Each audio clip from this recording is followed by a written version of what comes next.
minder jadi narasumber pagi ini karena tadi dibacain CV-nya semuanya orang hebat semua.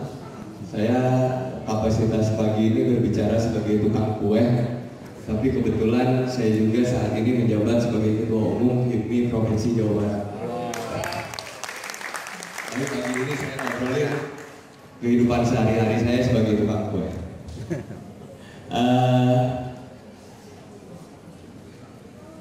Keluarga kami itu memiliki usaha kue kering, ya.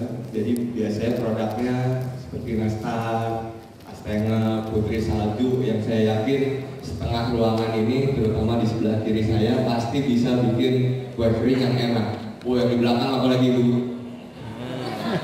paling enak.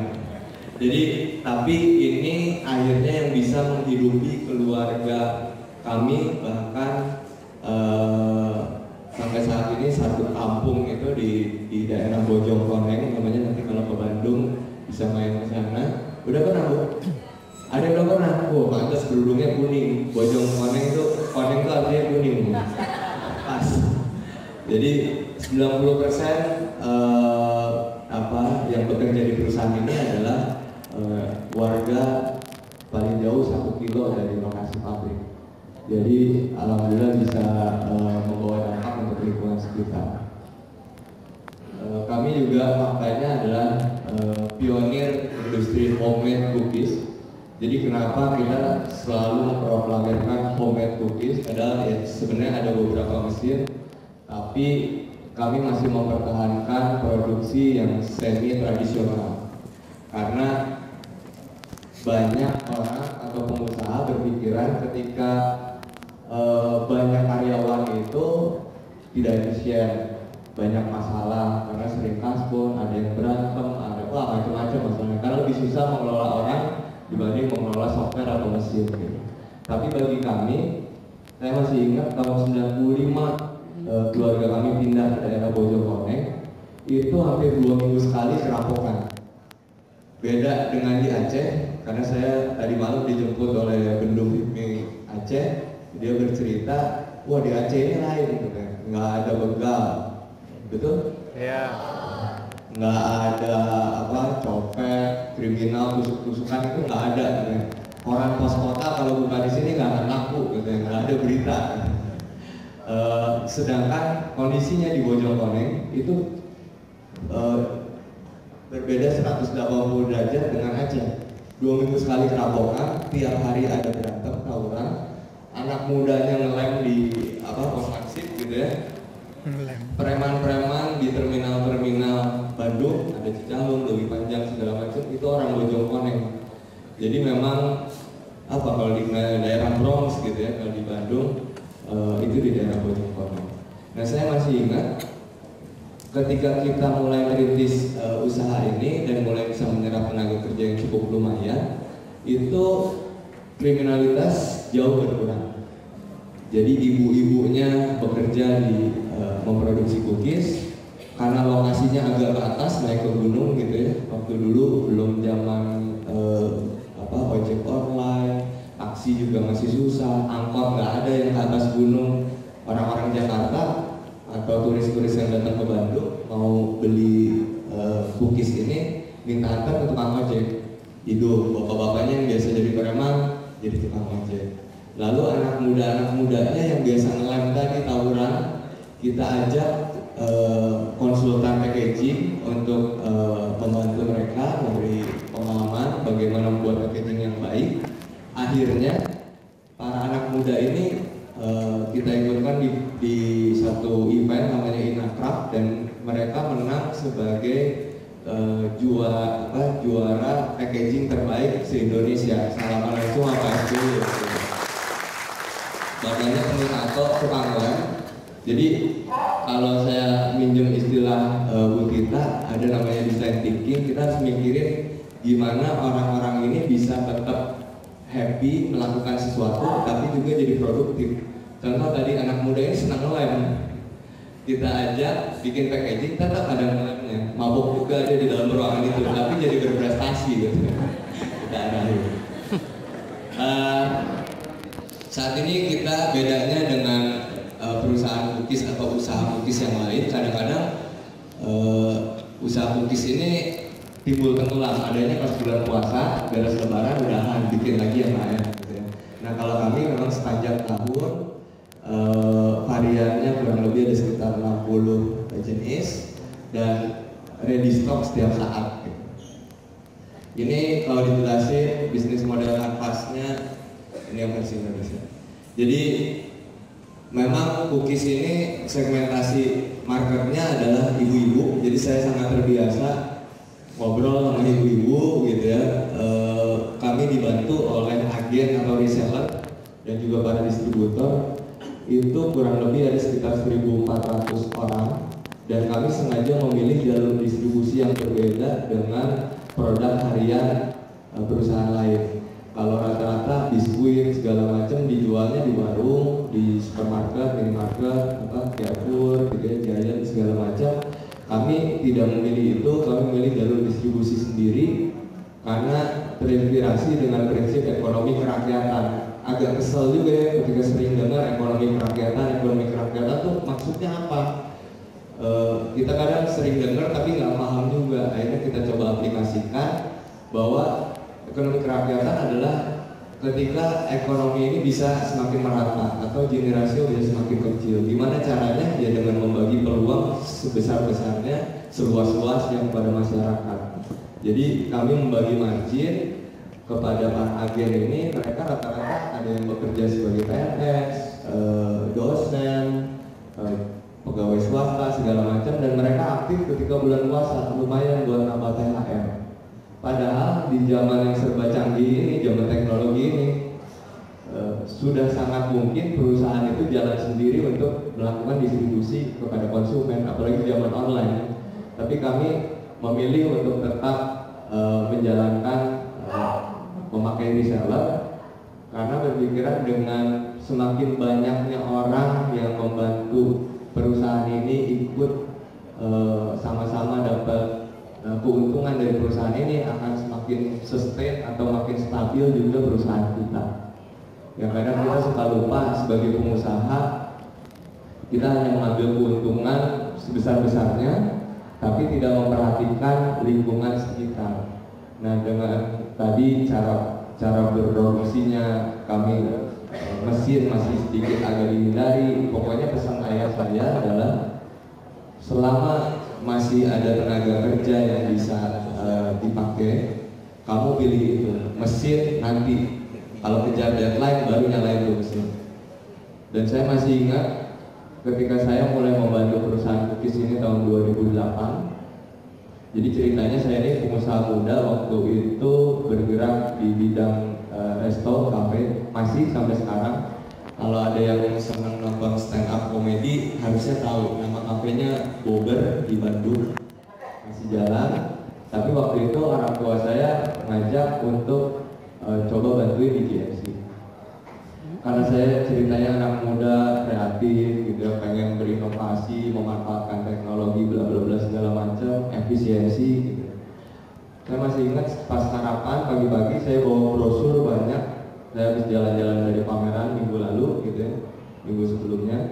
Pak, ini ada mesin cetak cookies nih, baru. Mesin cetak cookies, satu mesin bisa ngegantiin 12 orang. Ini buatan Jerman, ini buatan Taiwan, ini buatan China, yang lokal juga ternyata udah ada. Ayah saya sambil sarapan baca koran cuma ini doang. Mesin mah nggak bisa doain.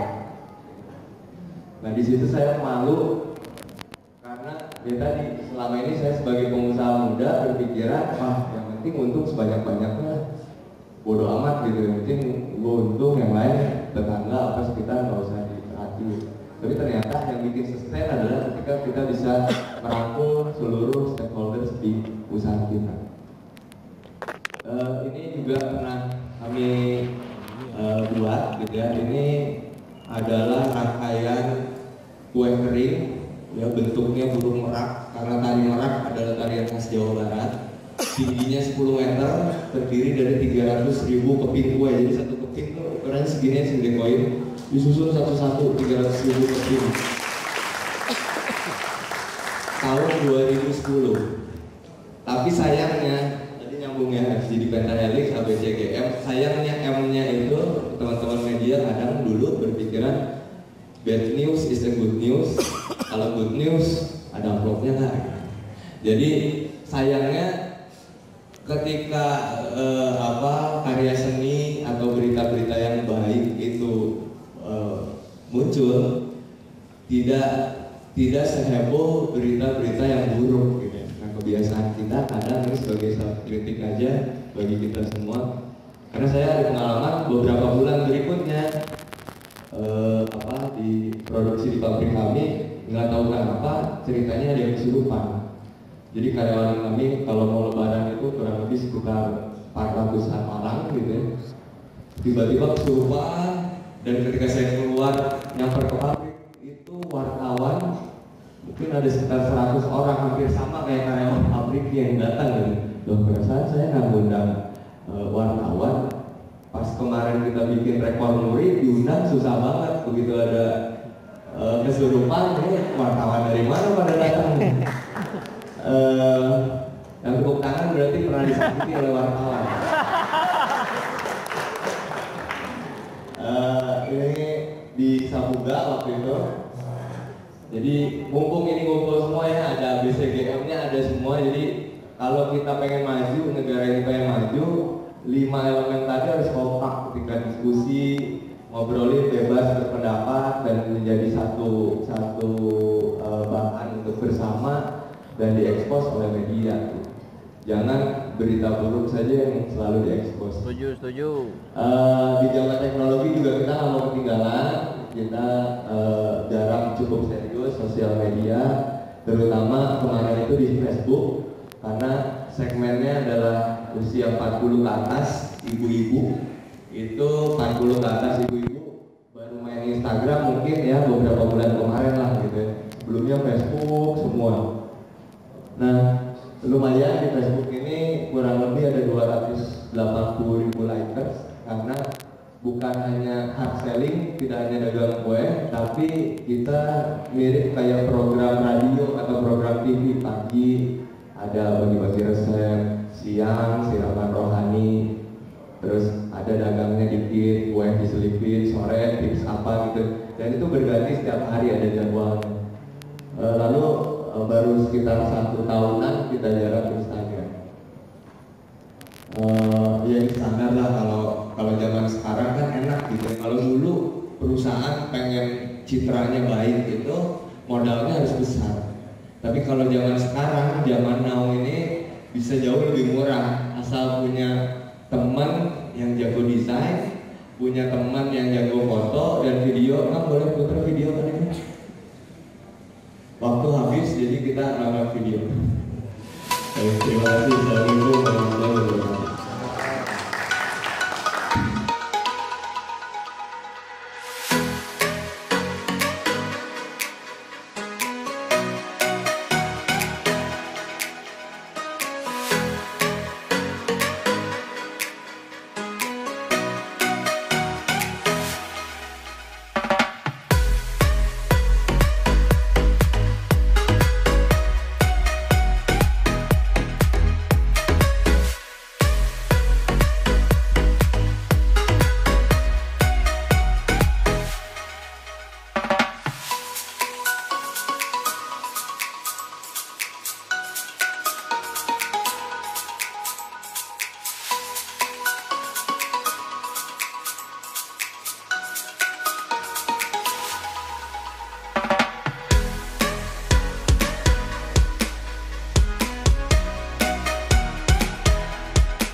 Kebiasaan para karyawan untuk pakai sarung tangan ini itu terjadi tahun 2009 ketika kita mau apply sertifikat aplikasi HACCP, Hazard Analysis Critical Control Point. Agak susah karena terbiasa nggak pakai sarung tangan, dan selama kurang lebih 4 bulan itu kapasitas produksi turun sampai 50% karena jadi lama bikinnya. Jadi kita sebagai pengusaha harus mau berkorban, gitu ya, pokoknya tetap jalan begitu. Tapi setelah beres kita dapat sertifikasi, bayar atas semakin berubah.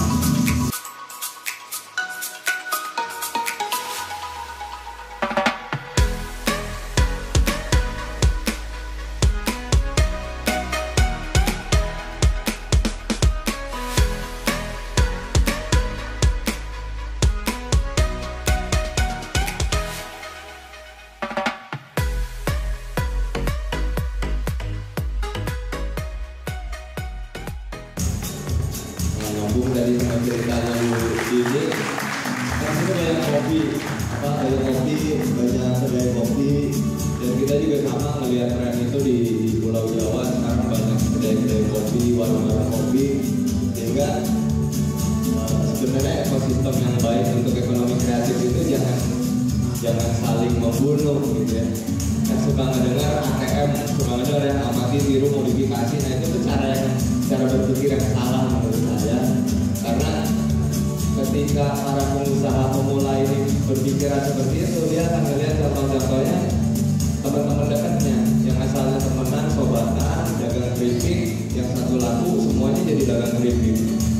Atau sekarang di Bandung lagi booming barber, tukang cukur yang bagus, gitu, semuanya dagang barber. Akhirnya jadi musuhan, sobatan ini jadi musuhan karena lu perasaan sobat sekarang tuh mau bunuh gua gitu. Terus tren apalagi cake, artis gitu ya, semua orang Bandung sekarang bikin cake gitu. Nah kalau saya dan juga teman-teman yang lain, terutama di HIPMI, kita ngelihat pola pikirnya ada yang salah, ekosistemnya ada yang salah. Kalau di luar negeri, di Singapura, di China, satu cake itu berlima, dia akan saling support, saling backup. Kalau yang satu pemilik barber, yang satu lagi bikin gel rambut, satu lagi desain interior, satu lagi tukang pabrik guntingnya, satu lagi advertising. Jadi ketika yang satu maju, semua ikut maju, bukan saling membunuh. Mungkin itu aja. Terima kasih.